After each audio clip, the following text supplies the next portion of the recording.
Des centaines de biens immobiliers tokenisés, des loyers versés chaque semaine en crypto, des milliers d'investisseurs conquis et un projet acclamé dans tout l'écosystème Web3. Je vous présente le projet Realty, un projet qui avait tout pour réussir. Jusqu'au jour où tout bascule. Derrière la vitrine, la réalité est tout autre. Des maisons délabrées, des locataires livrés à eux-mêmes et une ville entière qui attaque notre plateforme en justice. Alors, comment est-ce qu'un projet aussi ambitieux et prometteur que Realty a-t-il pu en arriver là? Aujourd'hui, on plonge ensemble dans l'un des plus gros scandales de l'histoire crypto. Une affaire explosive où une ville entière des États-Unis attaquera la plateforme Realty, pionnière de la tokenisation immobilière. Plus de 400 propriétés dans le viseur, des millions de dollars envolés, 115 000 personnes concernées et un projet qui menace d'entraîner avec lui tout le secteur des Real World Assets. Ce que vous allez découvrir dans cette vidéo va réellement vous faire réfléchir à l'avenir des actifs tokenisés. Ces fameux Real World Assets qu'on nous vendait comme infaillibles grâce à la blockchain. Et si tu viens de découvrir la chaîne, bienvenue à toi. Ici, chaque dimanche, je te décrypte les projets crypto les plus prometteurs, les actualités les plus brûlantes, comme celle-ci, pour que tu puisses investir plus intelligemment et surtout en toute sécurité. Alors, si tu veux rester à jour et éviter les pièges du marché, abonne-toi, active la petite cloche et prépare-toi parce que cette histoire est bien plus profonde que tu ne le penses. Pour te laisser le temps de le faire, je lance l'intro.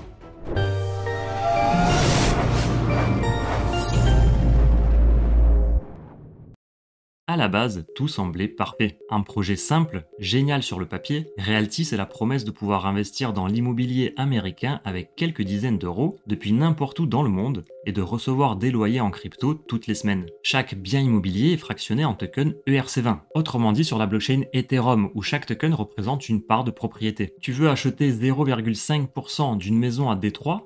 Tu peux, et tu touches automatiquement ta part du loyer distribuée via la blockchain. La promesse est séduisante, rendre l'immobilier accessible, 100% transparent, sans banque, sans notaire et sans aucune paperasse. Bref, de l'immobilier, mais sans les galères de l'immobilier. Realty est ainsi un véritable mastodonte du Web3 pensé pour générer du revenu passif, avec des rendements affichés allant de 8 à 12% par an. Et forcément, ça attire. En quelques années seulement, plus de 400 biens sont mis en vente. Le projet monte en puissance, fédère une grosse communauté, crée une marketplace active et devient la référence mondiale de l'immobilier tokenisé. Les fondateurs, les frères Jacobson, sont vus comme des pionniers. Certains parlent même de la microstratégie de l'immobilier. Sauf que, derrière cette success story, il y a quelque chose qui cloche. On le sent, mais on n'arrive pas à mettre le doigt dessus. Et très vite, les premiers doutes vont émerger. Des biens inhabités, des locataires perdus, des loyers qui n'arrivent plus, et une question qui va tout faire basculer, et si Realty n'était en réalité qu'un gros Ponzi bien déguisé. Au début, ça va, c'était léger, on parle de quelques messages isolés qui ont émergé sur Discord ou sur quelques forums. Puis, des signalements de plus en plus nombreux ont commencé à apparaître, avec des locataires eux-mêmes qui parfois donnent l'alerte. Certains affirment vivre sans bail, d'autres n'ont plus de chauffage, et une locataire explique même qu'elle doit tirer des rallonges électriques depuis la maison d'à côté, juste pour avoir du courant chez elle. Franchement, le quartier on dirait un DLC dans Fallout, mais blague à part, la vie à Détroit ça n'a pas l'air d'être un gameplay facile. Surtout qu'on parle de maisons qui sont parfois infestées de moisissures, non conformes à la réglementation ou même abandonnées depuis des mois. Et ce n'est pas tout, la ville de Détroit commence à dresser un constat accablant. Plus de 400 propriétés liées à Realty cumulent des infractions au code municipal. Absence de chauffage, eau stagnante, structures en ruine, installation illégale de services publics, bâtiments insalubres, et pour finir, la cerise sur le gâteau, ils doivent des milliers de dollars en taxes foncières impayées. Ça commence à faire. Et comme si de rien n'était, pendant ce temps, sur la plateforme, de nouveaux biens continuent d'être mis en vente chaque semaine. Et c'est précisément à ce moment que la vérité éclate. Le 24 juillet 2025, la ville de Détroit attaque officiellement Realty et les 165 sociétés affiliées au projet. Des motifs? Il y en a plein, je vous en cite quelques-uns. Nuisances publiques massives, logements dangereux avec négligence extrême et gestion illégale de centaines de biens immobiliers. Et sur une carte fournie pour l'occasion, nous pouvons voir qu'il y a 3 niveaux de priorité. Les petites croix étant les cas les moins graves, désignant les irrégularités administratives. Les pentagones jaunes sont là pour des problèmes de sécurité importantes mais non urgentes. Et pour finir, alors là, les petits triangles rouges, c'est le drame. Ils désignent cette fois des violations graves mettant en danger la vie ou la santé des habitants. Et sur la carte, on peut voir qu'il y en a pas mal. Alors oui, ça fait beaucoup, Et pourtant, ce n'est que le début. Le lendemain, une enquête journalistique révèle l'impensable. Realty aurait vendu 39 propriétés qu'elle ne possédait même pas. Le tout pour un montant total de 2,72 millions de dollars. Ces maisons n'ayant jamais été acquises puisque les actes de propriété étaient toujours au nom d'un autre promoteur. C'est ce que nous dévoile la ville de Détroit. Et pourtant, Realty a collecté des fonds, distribué des tokens et encaissé les loyers de différents biens immobiliers dont en réalité, il n'était pas propriétaire. Et là, le doute n'est plus permis. Certains parlent déjà de Ponzi déguisé où les entrées d'argent frais servaient à masquer l'absence de revenus réels. Face à ces accusations, le 23 juillet 2025, un juge émet une ordonnance temporaire contre la société. Interdiction de collecter des loyers sur les 408 propriétés ciblées, interdiction d'expulser les locataires et obligation de remettre en état les 53 maisons jugées dangereuses. Vous vous rappelez les petits triangles rouges qu'on a vus?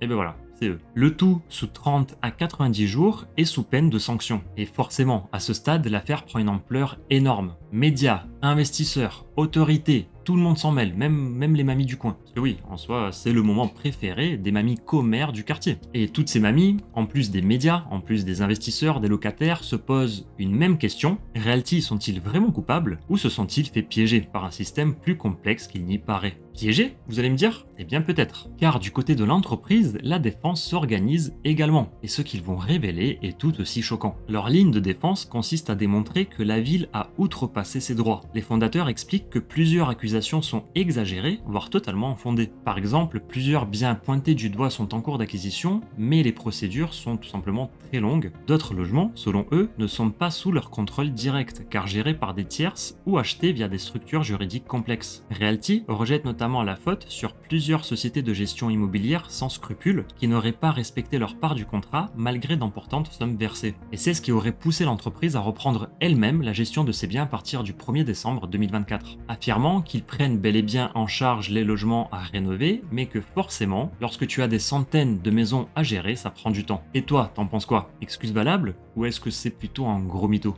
Enfin, Realty accuse aussi la ville de Détroit d'avoir gonflé les chiffres. Certains logements dégradés auraient en fait été occupés illégalement ou seraient simplement en attente de travaux déjà prévus. En gros, ils disent qu'ils avaient déjà lancé certaines procédures, comme la rénovation des biens, comme l'achat d'autres biens, mais que ça prend du temps, parfois plusieurs mois, et que par conséquent ce n'est pas leur faute si aujourd'hui tout n'est pas carré. Alors, qui croire? Les fondateurs, les autorités locales ou aucun des deux? En tout cas, Realty reconnaît des problèmes de gestion de son parc immobilier, mais rejette toute fraude intentionnelle, en gros disant qu'ils n'ont pas fait exprès. Et tu connais l'histoire, dès qu'il y a de l'argent en jeu, certains oublient très vite leurs principes. Pas besoin de te refaire tous les épisodes de Blacklist ou de House of Cards pour comprendre qu'il y a peut-être d'autres intérêts en coulisses. Et justement, pendant que chacun avance ses pions, la ville de Détroit vient de remporter sa première bataille dans cette guerre face à Realty. Un juge a émis une ordonnance temporaire interdisant à la société de percevoir les loyers tant que les logements ne sont pas remis aux normes. Pendant ce temps, les loyers devront être placés sur un compte séquestre en attendant que Realty prouve la légitimité de ses opérations devant le tribunal. Et après avoir vu tout ça, l'affaire ne s'arrête pas là, car ce scandale dépasse largement les frontières de Détroit.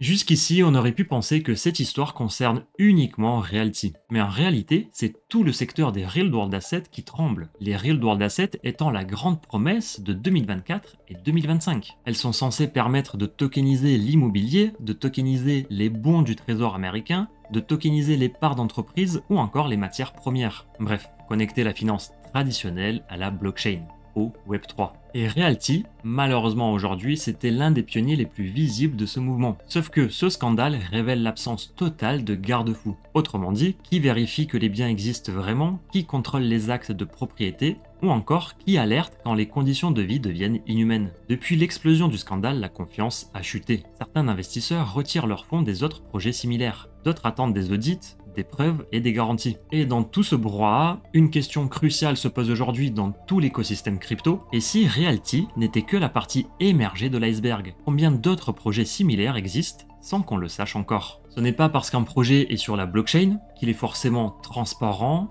légal ou même réel. Et la prochaine fois, ça ne sera peut-être pas l'immobilier. Ce sera peut-être les voitures, les actions, l'art, les métaux précieux. Alors c'est à toi de jouer et à toi de t'informer, car en crypto-monnaie, plus que nulle part ailleurs, la naïveté ça coûte très cher. Bien plus qu'une rallonge pour avoir du courant chez toi. Maintenant, t'as la ref. Donc oui, l'histoire de Realty est celle d'un projet ambitieux, d'une idée brillante, mais d'une exécution bancale, de promesses non tenues et peut-être même d'un système destiné à s'effondrer. Une belle pyramide de Ponzi quoi. On ne peut pas encore dire si les fondateurs ont volontairement trompé les investisseurs ou si le projet arrivera un jour à se relever, mais une chose est sûre, c'est que le marché ne pardonne jamais des zones aussi grises. Donc non, les Real World Assets ne sont pas mortes, mais pour qu'il y ait un avenir, il faudrait bien plus que des smart contracts. Il faudra de la confiance, de la preuve, de la responsabilité, et c'est là justement que des géants comme BlackRock, Franklin Templeton ou même les États-Unis ont peut-être un rôle à jouer. Ces acteurs commençant à s'intéresser de près à la tokenisation des actifs, et j'espère sincèrement qu'ils sauront poser des bases solides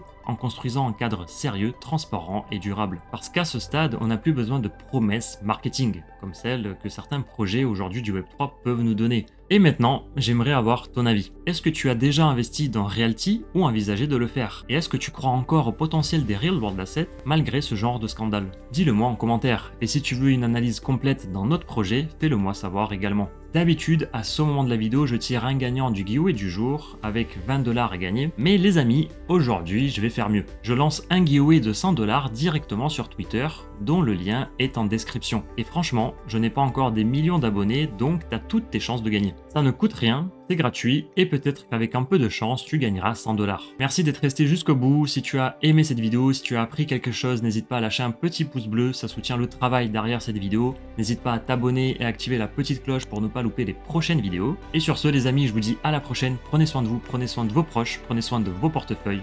Ciao ciao.